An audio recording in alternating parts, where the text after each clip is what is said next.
शिक्षा और संस्कार में आपका स्वागत है। आज का विषय है ईशावास्योपनिषद मंत्र 12, हिंदी अर्थ और व्याख्या। इस श्लोक में असंभूति अर्थात विनाशशील और संभूति अर्थात अविनाशी दो मूल्य तत्वों के विषय में स्पष्ट रूप से बताते हुए कहा गया है। अंधम तमः प्रविशन्ति ये संभूतिमुपासते ततो भूयैव ते तमो यौ संभूत्या रतः। अर्थात जो मनुष्य असंभूति अर्थात विनाशशील देव पितर आदि की उपासना करते हैं, वे अंधम अर्थात अज्ञान रूपी तम अर्थात घोर अंधकार में प्रवेश करते हैं।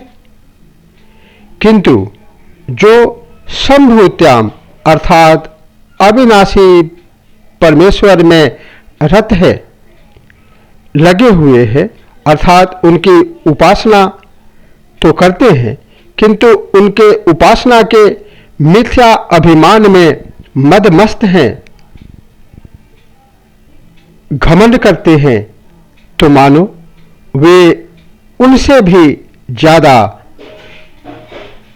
अधिक अंधकार में प्रवेश कर रहे हैं, अधिक अंधकारपूर्ण जीवन जी रहे हैं। परमेश्वर के छोड़कर जो लोग प्रकृति की उपासना करते हैं, वे गहरे अंधकार में हैं। जो मनुष्य विनाशशील स्त्री पुत्र धन मान कीर्ति अधिकार आदि इस लोक और परलोकों की भोग सामग्रियों में आसक्त होकर उन्हीं को सुख का हेतु समझते हैं तथा उन्हीं के अर्जन सेवन में सदा संलग्न रहते हैं एवं इन भोग सामग्रियों की प्राप्ति संरक्षण तथा वृद्धि के लिए उन विभिन्न देवता पितर और मनुष्य आदि की उपासना करते रहते हैं, जो स्वयं जन्म मरण के चक्कर में पड़े हुए होने के कारण शरीर की दृष्टि से विनाशशील है। ऐसे वे भोगासक्त मनुष्य अपनी उपासना के फलस्वरूप विभिन्न देवताओं के लोकों को और विभिन्न भोग योनियों को प्राप्त होते हैं। यही उनका अज्ञान रूपी घोर अंधकार में प्रवेश करना है। दूसरे, जो मनुष्य शास्त्र के तात्पर्य को तथा भगवान के दिव्य गुण प्रभाव तत्व और रहस्य को न समझने के कारण न तो भगवान का भजन ध्यान ही करते हैं और न श्रद्धा के अभाव तथा भोगासक्ति के कारण लोक सेवा और शास्त्र विहित देवोपासना में ही प्रवृत्त होते हैं, वैसे वे विषयासक्त मनुष्य झूठ मूठ ही अपने को ईश्वरोपासक बताकर सरल हृदय जनता से अपनी पूजा कराने लगते हैं। ये लोग मिथ्या अभिमान के कारण देवताओं को तुच्छ बतलाते हैं और शास्त्र अनुसार अवश्य जो कर्तव्य है देव पूजा नित्य नैमित्तिक जो कर्म है तथा गुरुजनों का सम्मान सत्कार करना भी छोड़ देते हैं। इतना ही नहीं, दूसरों को भी अपने बानी रूपी जाल में फंसाकर उनके मन में भी देवोपासना आदि में अश्रद्धा उत्पन्न कर देते हैं।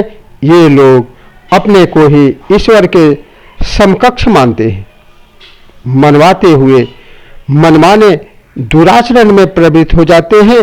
ऐसे दंभी मनुष्यों को अपने दुष्कर्मों का कुफल भोगने के लिए बाध्य होकर कुकर शुकर आदि नीच योनियों में और रौरव कुंभिपाक आदि नरकों में जाकर भीषण यातनाएं भोगनी पड़ती है। यही उनका विनाशील देवताओं की उपासना करने वालों की अपेक्षा अधिकतर घोर अंधकार में प्रवेश करना है। इसीलिए स्पष्ट रूप से कहा गया है, अंधम तमः प्रविशन्ति ये संभूति मुपासते ततो भूय इव ते तमहो यौ संभूति आरता। आज इतना ही। इसी के साथ जय श्री कृष्ण।